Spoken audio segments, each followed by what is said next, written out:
Hi friends, welcome to Easy Kitchen Magic. ഇന്ന് അടിപൊളി beef അച്ചാറിൻ്റെ റെസിപ്പിയാണ് കാണിക്കുന്നത്. ഇതെൻ്റെ ഹസ്ബൻഡിന് ഗൾഫിലേക്ക് കൊണ്ടുപോകാനുള്ളതാണ്. ഇതൊരു 2 മാസത്തോളം കേടാവാതെ ഇരിക്കും, ഫ്രിഡ്ജിൽ സൂക്ഷിച്ചാൽ മതി. ഇത് 1 കിലോ ബീഫുണ്ട്. ഇത് നല്ലോണം കഴുകി റെഡിയാക്കി വെച്ചിട്ടുണ്ട്. ഇനി ഇതിലേക്ക് നമുക്ക് മസാലകൾ ചേർത്ത് കൊടുക്കാം. 1 ടീസ്പൂൺ മഞ്ഞൾപ്പൊടി, 4 ടീസ്പൂൺ കാശ്മീരി ചില്ലി, 1 ടീസ്പൂൺ ഉപ്പുപൊടി.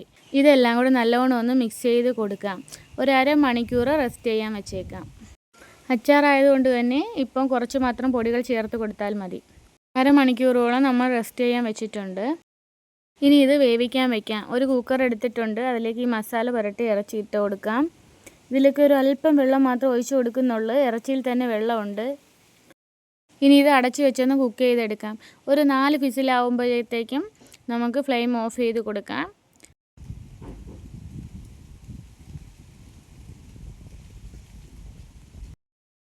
വെള്ളമെല്ലാം വറ്റി നല്ലോണം ഡ്രൈ ആയി വന്നിട്ടുണ്ട്. ഇനി ഇത് ഫ്രൈ ചെയ്തെടുക്കാം.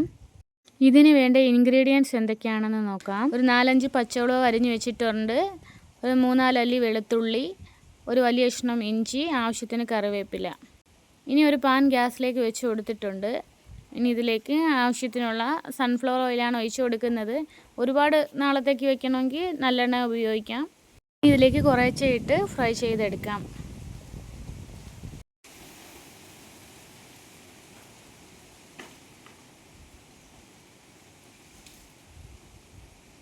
ഇതൊരു 3/4 വേവായിട്ടുണ്ട്. ഇനി ഇത് കോരിയെടുക്കാം. ഒരുപാട് ഹാർഡായി പോവാതെ കോരിയെടുക്കണം. ഇതുപോലെ ബാക്കിയുള്ളതും കൂടെ ഫ്രൈ ചെയ്തെടുക്കാം. എല്ലാം ഫ്രൈ ചെയ്തെടുത്തിട്ടുണ്ട്. ഇനി ഇത് അച്ചാറിടാം. അതിനായിട്ടൊരു കടായി വെച്ച് കൊടുത്തിട്ടുണ്ട്. ഇനി ഇതിലേക്ക് നേരത്തെ ഫ്രൈ ചെയ്ത് വെച്ചതിൻ്റെ ബാക്കി എണ്ണ എടുത്ത് കുറച്ച് ഒഴിച്ച് കൊടുക്കാം. ഇത് പുറത്തേക്ക് കൊണ്ടുപോകാനായതുകൊണ്ട് തന്നെ കുറച്ച് മാത്രം എണ്ണ എടുക്കുന്നുള്ളൂ. ഇനി ഇതിലേക്ക് 1 ടീസ്പൂൺ കടുക് ഇട്ട് കൊടുക്കാം. കടുക് നല്ലോണം പൊട്ടി വന്നിട്ടുണ്ട്. ഇനി ഇതിലേക്ക് അരിഞ്ഞു വെച്ചേക്കുന്ന ഇഞ്ചി ഇട്ട് കൊടുക്കാം. ഇനി ഇതിലേക്ക് മുളക് അരിഞ്ഞു വെച്ചതും വെളുത്തുള്ളിയും കറിവേപ്പിലയും കൂടെ ഇട്ട് നല്ലോണം ഇതൊന്ന് മൂത്ത് വരണം. അതുവരെ ഇളക്കി കൊടുക്കാം.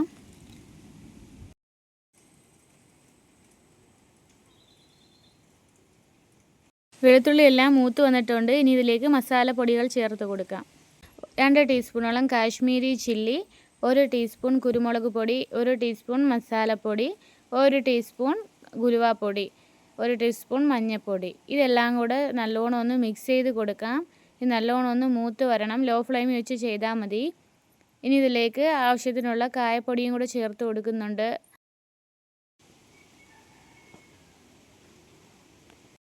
ഇനി ഇതിലേക്ക് 1/2 ടീസ്പൂൺ ഉപ്പുപൊടി കൂടെ ചേർത്ത് നല്ലോണം ഇതൊന്ന് മിക്സ് ചെയ്ത് കൊടുക്കാം. നല്ലോണം മൂത്ത് വന്നിട്ടുണ്ട്. ഇനി ഇതിലേക്ക് വിനാഗിരി ഒഴിച്ച് കൊടുക്കാം. ഇനി ഇതിലേക്ക് വറുത്ത് വെച്ചേക്കുന്ന ബീഫിൻ്റെ പീസ് അതിലേക്ക് ഇട്ട് കൊടുക്കാം. ഇനി ഇത് നല്ലോണം ഒന്ന് മിക്സ് ചെയ്ത് ഒന്ന് ലോ ഫ്ലെയിമിൽ വെച്ച് ഒരല്പം നേരം ഒന്ന് ഇളക്കി എടുക്കാം. അടിപൊളി ബീഫ് അച്ചാർ ഇവിടെ റെഡി ആയിട്ടുണ്ട്. ഇതിൽ ഒരുപാട് എണ്ണയും ഒന്നുമില്ല. ഇത് നമുക്ക് പുറത്തെല്ലാം കൊടുത്തുവിടാൻ പറ്റിയ അടിപൊളി അച്ചാറാണ്. നിങ്ങൾ ഇതുപോലെ ഒന്ന് ട്രൈ ചെയ്ത് നോക്കണേ. ഇഷ്ടപ്പെട്ടാൽ എൻ്റെ ചാനൽ സബ്സ്ക്രൈബ് ചെയ്യണേ. Thank you for watching.